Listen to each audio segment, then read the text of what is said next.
Boa tarde, doutor Alberto Emiliano, como está o senhor? Tudo bem? Boa tarde, Gil. Doutor, no último dia 25 de novembro, o senhor lançou um e-book, né, uma cartilha sobre o combate a ações antissindicais. Eu gostaria de saber, né, o que o moveu para fazer mais essa realização, né, a importância de se debater esse assunto. E nesse ano de pandemia, como o senhor avaliou o comportamento das empresas em relação a essa questão de direitos humanos, né, dos trabalhadores? Na sua concepção, né, na concepção do Ministério Público do Trabalho, isso foi respeitado? Qual foi sua análise desse ano, doutor? Por favor. Obrigado, Gil. Antes de mais nada, deixa eu saudar o Sindicato dos Metalúrgicos, na pessoa do seu presidente, o Sérgio Bútica, saudar todos os trabalhadores e trabalhadoras que integram essa importante categoria, e, enfim, saudar todos aqueles que assistem esse programa, esse canal, né, sempre voltados à discussão sobre questões importantes para o mundo do trabalho. De fato, entrando na sua questão, o Ministério Público do Trabalho tem um projeto nacional voltado ao enfrentamento dos atos antissindicais. E no âmbito desse projeto, na qual eu tenho feito essa condução nesse último ano, foi editado essa cartilha. Não é de hoje que existe uma certa dificuldade por parte dos sindicatos e dos seus membros e também daqueles que integram a categoria em ter uma efetiva proteção em face dos atos antissindicais. E aqui eu estou falando de questões básicas, como poder se filiar ao sindicato, como poder participar de uma reunião, participar de uma assembleia na porta da fábrica. Essas condutas, muitas vezes, são objeto de repreensão, de cobrança e até de reprimenda por parte do empregador, que não quer que o trabalhador estabeleça esse diálogo com o sindicato que o representa. Então, essa é a ideia desse manual, dessa cartilha dos atos antissindicais. É apresentar um compromisso público do Ministério Público no país inteiro de que pretende enfrentar essa conduta e de que pretende, portanto, garantir às entidades sindicais a liberdade necessária para que possam cumprir o seu mistério, qual seja a defesa dos interesses da categoria. Você me questiona como é que está a questão dos atos antissindicais nesse contexto da pandemia. Ora, por conta do distanciamento social necessário, mais um desafio surge para os sindicatos, ou seja, como fazer manifestações, assembleias, como organizar uma greve nesse contexto, né? A pandemia não nos dá muitas escolhas e, quero crer, impõe aos sindicatos a missão de atuar como protagonistas nesse processo, enfim, com todas as suas dificuldades e limitações, buscar da melhor forma possível defender os interesses da classe trabalhadora. Nós tivemos um exemplo, né, de ação antissindical em meio à pandemia, né, reuniu todos esses elementos, que foi a greve da Renault. Lá nós tivemos um exemplo, né, era um meio de pandemia, a empresa primeiro não respeitou a situação, né, para mandar tantas pessoas embora, inclusive pessoas doentes, né? Foi uma ação antissindical da empresa no sentido dela não respeitar a representatividade do sindicato, achando que ela ia passar por cima daqueles trabalhadores e que todo mundo ia ficar apenas olhando. E, naquele momento, houve assim, uma reação muito importante, em cadeia, em conjunto. Ministério Público, Governo do Estado, deputados, né, sindicatos de outros países, sindicatos internacionais. Queria que o senhor relembrasse para nós aquele momento, né, como foi importante que ali também nós tivemos, até para a gente poder exemplificar para os nossos trabalhadores, que às vezes pensam o que é ação antissindical, né? De fato, esse caso da demissão coletiva na Renault trouxe a discussão da importância do sindicato, ou seja, da imprescindibilidade de você contar com uma atuação coletiva voltado a defender os interesses de um grande número de trabalhadores. Tá?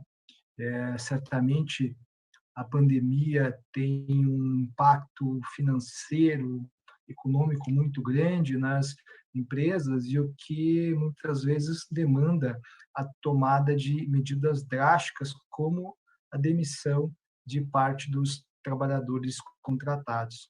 O que se buscou naquele contexto foi prestigiar a negociação coletiva, ou seja, ninguém discute os impactos econômicos da Covid-19 sobre as empresas, não só no Brasil, como no mundo inteiro. Entretanto, justamente nessas horas de grande dificuldade que o empregador tem que garantir, tem que não pode abdicar do diálogo social, tem que estabelecer com a entidade sindical a negociação necessária para tentar, na medida do possível, minimizar os efeitos negativos de medidas drásticas. E é o que acabou prevalecendo, ou seja, estabeleceu-se um importante acordo, uma importante negociação, no qual foram encontradas medidas paliativas, alternativas, enfim, que evitassem a demissão de 747 trabalhadores. Então, parabéns ao Sindicato dos Metalúrgicos, parabéns à sociedade paranaense como um todo, que se mobilizou em face dessa questão para tentar manter esses postos de trabalho no Estado. Então, assim, vários, né, elementos foram importantes, e a gente quer aqui também reconhecer a participação efetiva do Ministério Público do Trabalho aqui do Paraná. Doutor, falando nisso, assim, no final agora eu vou mudar um pouquinho de assunto. No final da semana passada, o Ministério Público do Trabalho, né, Brasil, emitiu uma nova nota técnica em relação à pandemia, falando, tratando dessa vez em relação a pessoas, né, a trabalhadores que são acometidos pelo Covid-19, que possa ser tratado como doença do trabalho. O senhor podia falar um pouco sobre essa nota técnica, doutor? Gil, cortou. Se você Posso repetir? puder repetir. Posso. Doutor Alberto, na última semana, o Ministério Público do Trabalho, né, Brasil, emitiu uma nova nota técnica em relação à pandemia, dessa vez tratando do caso de trabalhadores que se infectaram com o Covid, que a possibilidade de ser reconhecido como doença do trabalho. Então, eu queria que o senhor falasse um pouco sobre essa nota técnica, quais são as condições, até para que os trabalhadores que estão nos acompanhando possam saber de que forma podem estar garantidos ou não. Essa é uma questão importante, veja, não só o Ministério Público, mas o Poder Executivo Federal, o Ministério da Saúde, enfim, o Ministério da Economia tem tratado, né, dessa questão do nexo epidemiológico, ou seja, qual é a responsabilidade do empregador no caso de contaminação. Tá?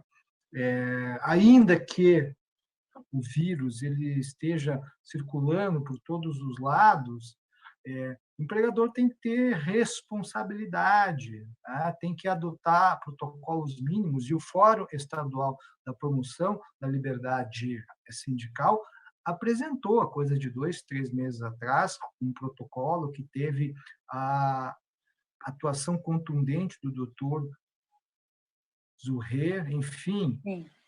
As empresas estão em atividade, mas é importantíssimo que se garanta um protocolo mínimo de proteção. E se ainda assim, infelizmente, o trabalhador se contaminar, não dá simplesmente para a empresa se omitir nesse processo, ou seja, há que se reconhecer a possibilidade de se definir o local de trabalho como um espaço de contaminação, que gera risco e que, portanto, demanda a responsabilização da empresa. Né? Não me parece razoável que a gente vire as costas para essa questão e tenha uma visão meramente econômica. Eu não tenho dúvida. O aspecto econômico é importantíssimo, até porque ele repercute na manutenção dos postos de trabalho. Se as empresas se fecharem, muitos empregos serão perdidos, óbvio. E todos estão voltados à preservação, à manutenção destes postos. Mas também é dever das empresas, através do seu corpo médico, enfim, do seu quadro diretivo, garantir condições mínimas de saúde e, repito, na hipótese do trabalhador ser contaminado, assumir a devida responsabilidade que disso decorre. Ok, doutor, nós estamos já indo para o final da nossa entrevista, mas não dá para terminar sem fazer uma questão bem importante que o senhor deve ter um posicionamento a respeito, que é em relação à questão da vacina. Nós, quando eu falo vacina, a gente acaba lembrando de um episódio lá do início do século, acho que em 1900 alguma coisa, teve a Batalha da Vacina no Rio de Janeiro. Cada vez que eu falo nisso, eu me lembro que parece uma coisa antiga discutir vacina dessa forma. Enfim, doutor, o Ministério Público, não só do Trabalho, mas como o Ministério Público brasileiro, teve um papel preponderante esse ano inteiro em relação à pandemia, garantindo direitos, né, de saúde, salvaguardando a população. Já falamos sobre isso em outros momentos, o Ministério Público do Trabalho e o Ministério Público brasileiro fez o seu papel esse ano. Em relação à pandemia, em relação agora à vacinação, o senhor está acompanhando toda essa disputa política. Hoje foi apresentado, né, pela manhã, um plano, né, para a imunização, ainda sem data. O presidente ele está colocando alguns entraves, né? Cada pessoa que for se vacinar tem que assinar um termo lá de compromisso. Enfim, o senhor deve estar acompanhando pela imprensa o que está acontecendo. O senhor acredita que essa questão da vacinação no Brasil ela vai se dar como deve se dar, com organização a partir do governo federal, ou que vai acontecer uma judicialização? Que o Ministério Público brasileiro vai ter que entrar para que isso aconteça e que o STF vai ter que definir isso? Assim, claro que não é uma bola de cristal, mas como o senhor está vendo essa movimentação nesse momento em relação à vacina? Bom, antes de mais nada, o que fica claro é que a vacina é uma demanda nacional, há uma expectativa muito grande. Né? A imprensa vem divulgando nesses últimos dias países que começaram a vacinar. Primeiro a Inglaterra, agora os Estados Unidos, e isso certamente traz uma grande preocupação e uma demanda muito grande por parte da população. Tá? Eu quero crer que, sem prejuízo da devida atuação das instituições, e aqui eu digo Ministério Público, Judiciário, Executivo e o próprio Poder Legislativo, que não tem se omitido nessas questões, quer me parecer que no ambiente do trabalho, a vacina tem que ser encarada como pertencente ao protocolo de proteção. Da mesma forma que hoje o Ministério Público cobra das empresas distanciamento social, uso de máscara, álcool gel, afastamento dos grupos de risco, certamente vai cobrar das empresas uma política de vacinas quando essas estiverem disponíveis. Por quê? Porque a vacina diz respeito à saúde do trabalhador, diz respeito à saúde da trabalhadora. Né? E, por outro lado, essa discussão da obrigatoriedade ou não, você faz menção à revolta da vacina no início do século passado. Olha, é óbvio que o Estado não vai formar batalhões com soldados para invadir a casa das pessoas, arrancar a roupa da pessoa para dar uma vacina dela. Isso não vai acontecer. Mas existem políticas públicas que demandam uma responsabilidade coletiva. Olha, esse ano, para matricular o meu filho na escola, e não era sequer uma escola pública, era uma escola Sim, privada. Eu tive que apresentar a carteirinha de vacinação. claro, Por quê? Porque é interesse público. claro. E o governo federal e o governo estadual, né, através de atuação da Assembleia Legislativa, editou instrumentos normativos que condicionou a matrícula dos nossos filhos no início desse ano na apresentação da carteirinha. Por quê? Estávamos, à época, com um surto de sarampo. Sim, Então, essa discussão de eu tenho o meu direito fundamental, você pode até ter, se você quiser, você não precisa ser vacinado, mas determinados direitos relacionados ao interesse coletivo estarão condicionados à vacina. com certeza. Matricular os filhos na escola, por exemplo, né? E até no âmbito do contrato de trabalho. Veja, como é que eu vou permitir que alguém não esteja vacinado possa compartilhar o ambiente público com outros trabalhadores? Isso não faz o menor sentido, Gil. Entendeu? Então, veja, se você não quer tomar vacina, você não pode trabalhar, ou você vai, sei lá, fazer home office. Vamos ver se a empresa deixa você ficar em casa, já que você tem esse apreço pessoal pela sua liberdade individual, ainda que em detrimento da coletividade. É óbvio que toda e qualquer vacina ser ministrada depende da autorização de agências sanitárias que têm sua responsabilidade para atestar se aquele medicamento implica em riscos ou não, mas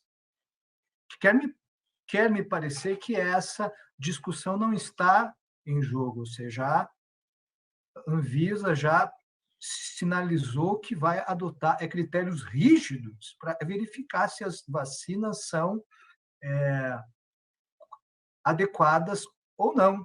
Sim, A partir disso, pouco me importa se a vacina é russa, chinesa, indiana, francesa, isso não tem a menor relevância. O que importa é, se a vacina for certificada e pela eficiente. agência competente, ela deve ser ministrada e, não tenha dúvida, o Ministério Público e as instituições públicas irão cobrar protocolos específicos para que aqueles que tenham contato com o público sejam vacinados. A gente não esperava realmente outra resposta, né, doutora, do Ministério Público, que é quem o senhor representa aqui nesse momento. Estamos terminando. Doutora, eu quero desejar ao senhor e seus familiares um Natal de paz e saúde. Agradecer todas as vezes que, mesmo apesar da sua agenda, a gente saber que ela é extremamente complicada, mas o senhor sempre arranja um espaço para vir aqui falar com os trabalhadores. Significa muito para todos, doutor, acredite. Sabe, o trabalhador ter um procurador, né, da sua estatura conversando diretamente com ele é muito importante. A gente sabe que o Ministério Público do Trabalho tem a inclusão como um de seus valores principais, mas a gente sabe que a oportunidade ela não está sempre, não é a todo momento. Então, eu quero agradecer e pedir, assim, em seu nome, agradecer a todo o Ministério Público do Trabalho, porque, além do senhor, outros procuradores e procuradoras estiveram aqui conosco na live desde que ela existe, nesses últimos 6 meses. Eu agradeço muito, Obrigado, Gil. em nome de todos os trabalhadores aqui. Obrigada, doutora. Obrigado.